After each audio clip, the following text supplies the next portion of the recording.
Thank you for joining us today on this episode of MSP 1337, a podcast dedicated to helping MSPs and their clients navigate cybersecurity.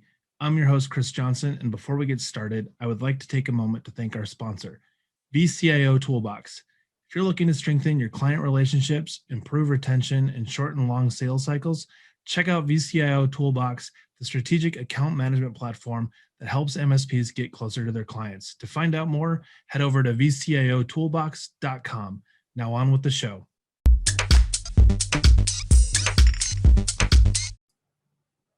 Welcome everybody to this episode of MSP 1337. I am joined today by Ian Thornton-Trump of Cyjax Limited. Welcome, Ian.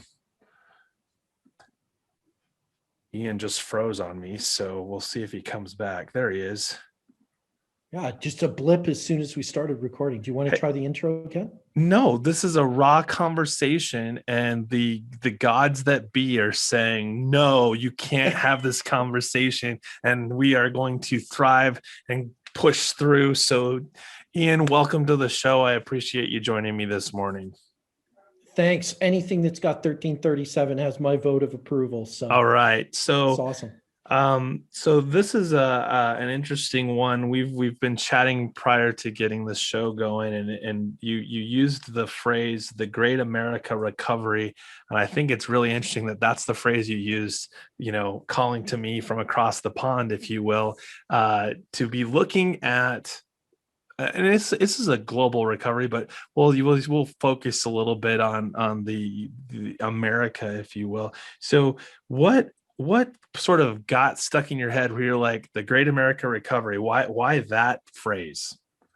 I think it comes from the fact that we had a rapid digital transformation and work from home happened, sure, which forced a lot of the IT issues that businesses were suffering to the forefront.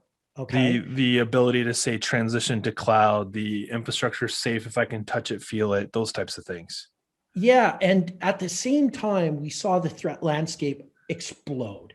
All types of different cyber criminal fraud. And of course, the headlines talking about advanced persistent threat actors and the infiltration of almost everything. This is a huge opportunity, I think, to have an American financial recovery, but also a transformation, a do-over, if you will, of the network sprawl, of the poorly conceived architectural ideas that we've put in place since, we started building networks back in the 70s, the 80s, and 90s. Sure. I think that there's so much mid-market opportunity coming towards us as basically America begins to come back onto the world stage and to start doing business and getting out there and fixing those problems. I feel like this is, it reminds me of a meme I saw where it was like it was a picture of a rack and it showed all the patch cables just all intertwined.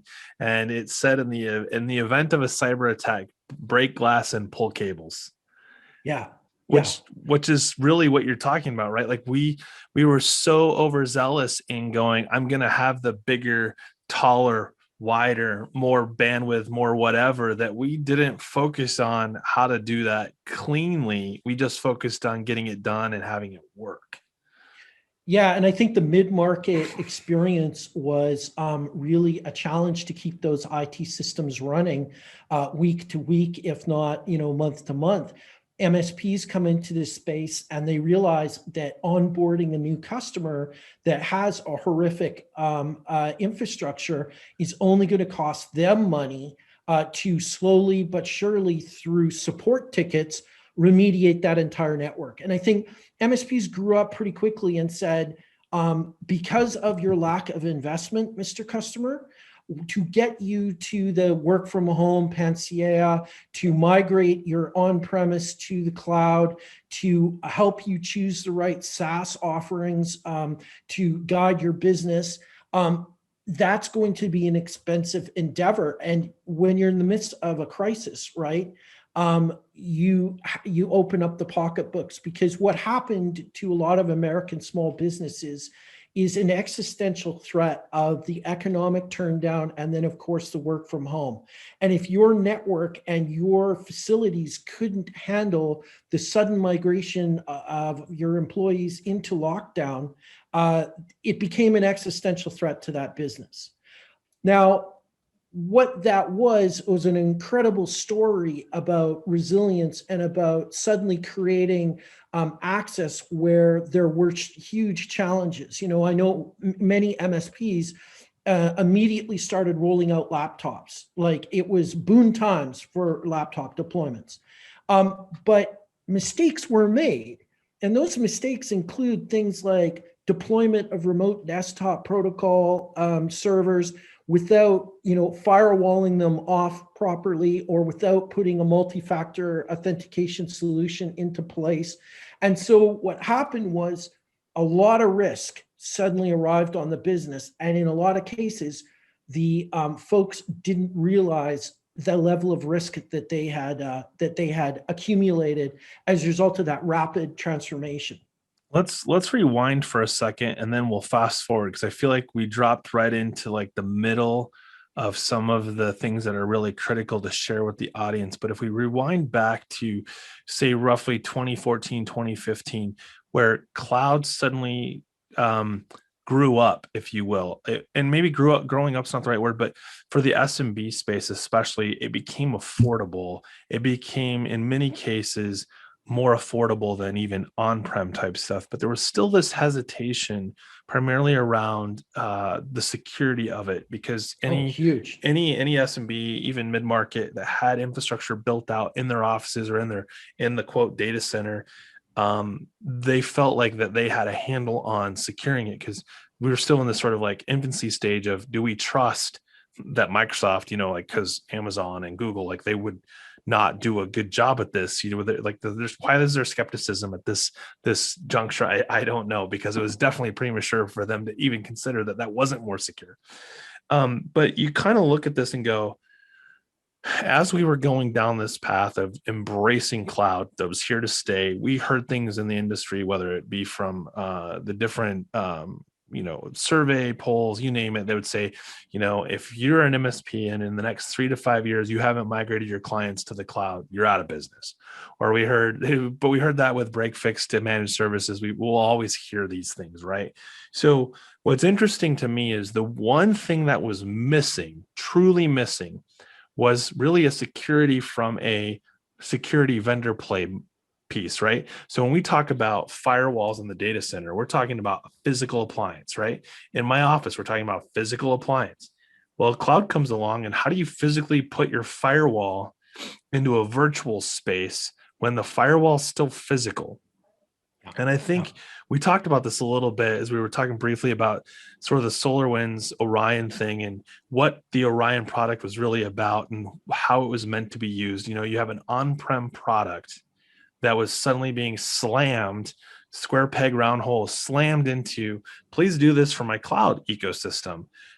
So I wanted to just kind of frame that up a little bit, because I think as we fast forward back to where we are talking, is that the bigger challenges aren't that we suddenly were working from home. It's not that we're suddenly being put in this pandemic-like ecosystem that's struggling to balance the wins and the losses, because for some MSPs, this was the boon, right? Like, this was big growth, opportunities abound. And then some MSPs, it's like, we built the whole thing around the restaurant business and we're basically, we're stuck. So Yeah. I guess where I'm at here and wanting to kind of continue this conversation is to talk about what are the opportunities that we haven't even thought about yet, because we're dealing with, this is the opportunity for the recovery to really start. 2021 is, I think, a big opportunity more than it is a continuation of what was 2020. We've seen the vaccines coming. Obviously, that's positive for a lot of people. We're seeing offices and restaurants open back up, so people feel some level of normalcy. But more importantly, I think it's an opportunity to reevaluate security and how we approach it, so that it's not a one size fits all, it's layered. There's obviously some low hanging fruit that we can really, hit home for everybody listening. And then there's the more of like, what's the long-term strategy? Because This is a billions of dollars being spent at a, we'll just say, high end 10% growth in cybersecurity, because we're still squeamish about spending any money on security. But we're also battling this sort of $1 trillion cost of impact of threat actors to these businesses. And we don't know when all of those things are going to play out. I think there's a lot to unwrap, and let's sort of maybe go back to the historical piece first, because I think that's a really great example of the cloud was presented to us as an option originally to reduce costs, Sure. to not have to run your own tin. Well, as it turns out, modeling your actual costs was really, really difficult. And some people would argue that now with your data in the cloud, you're actually paying the threat actors to steal it through bandwidth and through Right. bandwidth use and charges. But be that as it may, back in 2014, 2015, very few folks had given any thought to the idea of, access control lists, security groups, proper logging, and the big bugbear in the room, which is data retention in the cloud, because it costs a lot of money Sure. to do proper. So all of these things came back, and that's why I sort of feel like there's sort of like two peaks in a valley of, we want to move to the cloud, but then we got there and we went, man, this is expensive. This is unanticipated. Oh, by the way, we've lost all of that telemetry that we used to have when it was on premise. Now we have to go out and buy a set of tools appropriate for the cloud, a set of tools to monitor our on-premise. That added a layer of complexity. We didn't invest in training the people to do that. So we now have basically built that mass, which gets us to where we are today. Right? Sure. Yes. So moving forward out of that, I see a number of really important things. The first is, in the MSP mid-market, you need to establish your standards and your standard builds, and figure out a way to cheaply and effectively apply those templates, if you will, to your new customers that are coming on board, and be prepared to either finance that on the per user per month cost or upfront as a onboarding project. The level of complexity found in the mid-market now, and the hybrid systems, and half of the exchange was migrated to Office 365 and the other is sitting there as a ticking time bomb. All of these things come back to haunt the poor MSP that's trying to make some money Right. on this customer. And customers are so naive these days, is they basically say, well, we have X number of desktops and we have X number of servers. Can you give me a price on managing it? The MSP needs to push way back on and say, listen, we need to do an assessment if you're even ready for me to give you a managed services.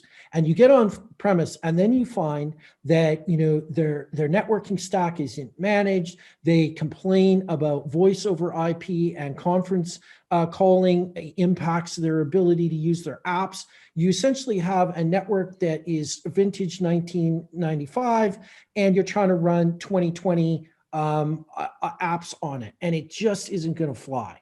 Well, it's funny you bring that up, because, there's vendors like Rapid Fire Tools, products like Rapid Fire Tools, and others, Tenable and Nessus and Rapid7. And, while a lot of them are associated with being security tools, they're also great ways to, what's there, right? Yeah. You've got 18 flavors of Adobe Flash that discontinued in December. Awesome. Let's get that gone. So, but the reason why I wanted to pause for a moment is, if I think about managed services, if we're truly managing, Right. Yeah. that's not what happens when you onboard a new client, right? No. But we jump to that right away, like, sign here, Mr. Customer. We'll use the word client because we feel better about it, because consumerism is not where we want to be. So customers, but it's a terrible thing that we do when we go in and say, you have 30 employees. I do the math. Okay, so that's going to be whatever it is, $3,000 a month. That's your managed services cost. We just threw the servers in. We didn't even ask you how many servers you have. We just asked how many employees you have. And then maybe we say, for an additional onboarding fee of matched monthly fee, we'll get you up to speed. And the reality is you get in there and the firewall hasn't had a subscription update in 5 years, or the Yeah. firewall can't be updated anymore. Or there was a stepping stone along the way that someone said, Cisco acquired Meraki. I don't want to be in there anymore. Let's get something that we can just get off the shelf for a temporary firewall solution to transition to something better later. They don't do due diligence, and it ends up being like, it's not even a firewall. It's a gateway or something worse. It's a router. And suddenly you're walking into an environment that you can't win. Like That's the right. managed services space is in the ones that are doing really well, obviously they have the quality game happening. They have high margins if they're doing a really good job. But the problem is every time we onboard a client without doing risk assessment, project fees up front, the margin that you're recouping on that one client, even if you're spreading it out across all your clients, it is not worth the effort to take that client on if you can't get the fees paid for to do the actual legitimate onboarding. You will die with the amount of support tickets coming out from that customer, and the level of craziness and the level of difficulty in determining exactly what component isn't working becomes an incredible exercise. And if your junior technicians are in that environment, they're going to have a meltdown. And that's where you got to kick your senior guy who should be working on those projects that are the high margin. And now you have to deploy him in a support role. You're right. It's an absolute recipe for disaster. I think we're getting to this stage now. And I think coming back to what you said about the successful MSPs, those successful MSPs are like layer 1 to layer 7 MSPs. They go Right. in, and as soon as they hear the word, my cousin did the cabling, Yep. they're like, right, all of that cabling, it gets yeeted, right? And then you have the discussion like, can we go with wireless? Maybe. How many devices, blah, blah, blah. And then you scale it and you go, okay, here's the problem. You have X number of things, and some of them can't go wireless. Right. So, you now have to have that discussion. And it all comes down, you're 100% right in understanding what the risk to your MSP is by onboarding that new client. If they're going to consume 40 hours of support a month, you're going to go broke servicing them. And I don't think this is limited to just the onboarding the net new client, right? Because we know that we aren't perfect MSPs, even the ones that are doing layers 1 through 7.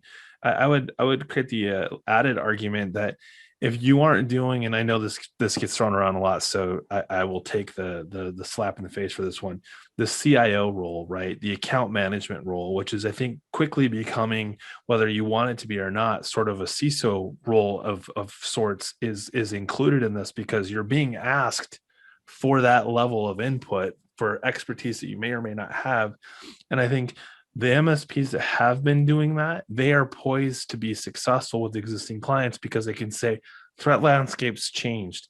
This is the new shift we have to make versus out of sight, out of mind. I come in and say for net $15 per user per month on top of what you're currently spending, that's the new bill. And they go, yeah, go pound sand. Yeah, you're right. And I think the MSPs that do get in front of that can head things off at the pass for when the customer comes to you and says things like, we want to rip out our printing infrastructure and put new print infrastructure in. Pretty much universally, I think all MSPs hate printers. Yeah. I certainly the ones that grew up with in the early 2000s.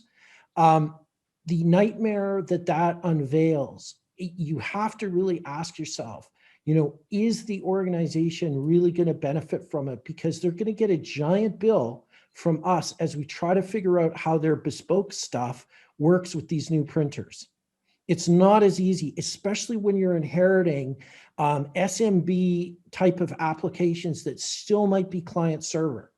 And when you look at those type of challenges, that will make a growing MSP cry more than anything else. And if you can get in front of the customer and say, listen, I think we should go with Xerox because we had Xerox, because now Xerox is on the hook for making it work. That seems like a better idea. But as soon as you start, pimping HP into that client, you're going to find you're redoing everything. And you're dealing with folks that had figured out how to use that machine properly and do multi-part forms and Sure. colored trays and things like that. And now you have to replicate that. And that is where you lose a lot of the profitability. Well, I think this comes back to the square peg round hole, I think about what you're saying with regards. Let's just talk about the evolution of technology in the end user space, the my workstation, right? So printers by and large don't change very rapidly, right? Like No. cost on ink per page might go down, the capacity trays, the print count, those are all the things that we care about on printing. Of course, quality, but the reality is we'll change our laptops, desktops, servers out on a 3 to 5 year. I'm generalizing because I'm including them all Yep. in there because obviously it's different for different devices. But how often do printers get changed out? Never. Yeah. Never is what I would choose if I can keep buying toner and keep maintaining that printer. It's never going anywhere. And I just recently ran into this. It's funny. It's a personal scenario, not so much in the professional space, but Apple, by and large, with their HP relationship, you no longer have to go out to HP get drivers for your printer, right? Like it's just included. So what they did is they said, hey, going from I think it's like Mojave and forward, you're basically getting your printer drivers that were built after 2015, I think, are now bundled with, and anything older, they still have for the foreseeable future. You go grab the pack and it gets updated every once in a while so that your operating system still supports it. Well, HP or Apple, one of the two, it was in, it's hard to say that the stories vary, but the SSL certificate, the digital signature got revoked by Apple, so all of these users are getting hit with, being told like unplug this printer from your device because it's going to ruin your hard drive. Whether or not that would really happen, no one's really certain of. But I can tell you that for my mom, it was a huge deal because she suddenly couldn't print. And so Yeah. I get involved to help her out. And I'm like, man, this is really bizarre. And doing some homework on it. And I'm like, and finally we got it taken care of. I think I probably logged about 2.5 hours because you had to go into terminal and clean it all out and then reinstall an older version while they fix this cert to come back online. So my point was, can you imagine if I had those HP printers installed in a group that had say 15, 30, 40, where they were like maybe for every 2 to 3 employees, they had this like, workstation printer. And this happened because they were Mac users. That's 2 hours per machine Yeah. on a help desk ticket that would Yeah. be included under the managed services model that I can't ever claw back. That's right. But I could have kept myself from ever being in that situation by saying no. When the equipment hits a certain threshold of end of warranty, we call it end of life now, and we are going to continue to move forward because we all see it. You're still maintaining that Windows 7 machine. Microsoft shouldn't have to release security patches for a machine that they've said should be in the graveyard. They That's should not right. have to do that. Yeah. I get it, consumerism, the whole thing. We want to make money, but the reality is we've got to be careful when we tell the vendor that they need to patch something because I still like it. This isn't like a vintage car where I can go and get parts manufactured. And you're right, because it's like this total opposite effect in IoT, where IoT device comes out and everybody adopts it, DVRs or video. And then, a year and a half later, the manufacturer simply says, yeah, it has a bunch of security vulnerabilities, but it's end of life cycle. And So you're we get a like, new one. yeah, but we got to spend the money, right? And if you were the MSP that said you should put these cameras in because they're good cameras, Right. and a year and a half later they're like, they're vulnerable and they're making your network part of a botnet, you're like, oh shit, I guess I called that one wrong. And again, you're right. Like, sure, can you get the cost of the hardware from the customer? Yes. But what's really tough, like you said, is per user, all you can eat MSP billing. You can't get the time back, right? So circling back to the Great America Recovery as we start to run out of time here, we kind of went, several different places, but I think the point of all of the things that we talked about is that we have to change our approach to how we address security, and we have to change our approach to how we manage IT infrastructure so that we don't put ourselves in a position of being reactive and recovery. Because if we look at the domains of NIST, I say this all the time, we do pretty good job of identification, we do a pretty good job of defending, and we do a pretty good job of protecting. I think by and large, we could say go back 10 plus years, protection was one thing that MSPs did pretty well, and we didn't even do security. But there are two categories that we're extremely outgunned, I think, on the threat actor side, because it's just, and we don't like to talk about it, right? So respond and recover, we don't do a lot. In fact, we had a window where we were in really good shape, right? We had the ransomwares would happen. We got kind of figured out what we needed to do. And so we would use the datos and beams and the different business continuity products. And we'd be like, oh, don't worry about it. We can restore from backup. And then even when the backups got corrupted, the vendors stepped up and said, hey, we can detect when those kind of things happen and still keep you protected.